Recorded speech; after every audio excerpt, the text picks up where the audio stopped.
Bonjour à tous et bienvenue dans cet épisode spécial de Parlons comme un natif.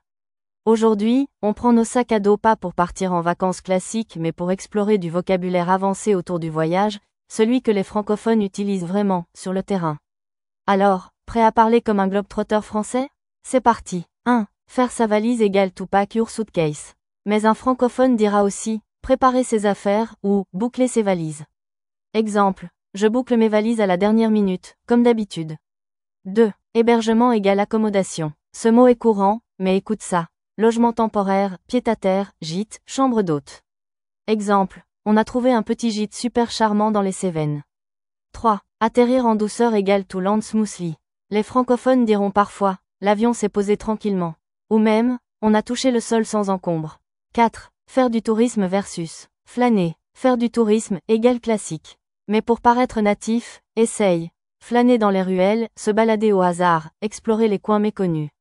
Exemple, j'adore flâner dans les quartiers que personne ne visite. 5. Réserver un billet. Mais on peut aussi dire, choper un vol, dénicher une bonne affaire, trouver une promo de dernière minute.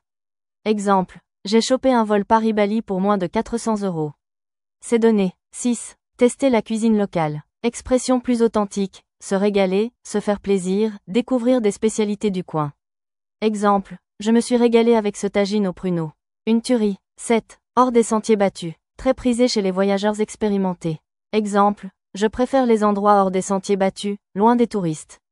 8. Voyage sac au dos versus voyage organisé. Le voyageur solo dira, je pars à l'arrache, je dors chez l'habitant, ou je vis l'aventure à fond. Voilà les amis, tu connais maintenant des expressions et mots avancés pour voyager comme un vrai francophone. Utilise-les lors de ton prochain périple et tu verras on te prendra pour un local. Et surtout, pratique ces mots, note-les dans ton carnet de voyage. Et reviens ici pour plus de pépites linguistiques. À très bientôt dans un nouvel épisode de Parlons comme un natif. Bon voyage, et parle français partout.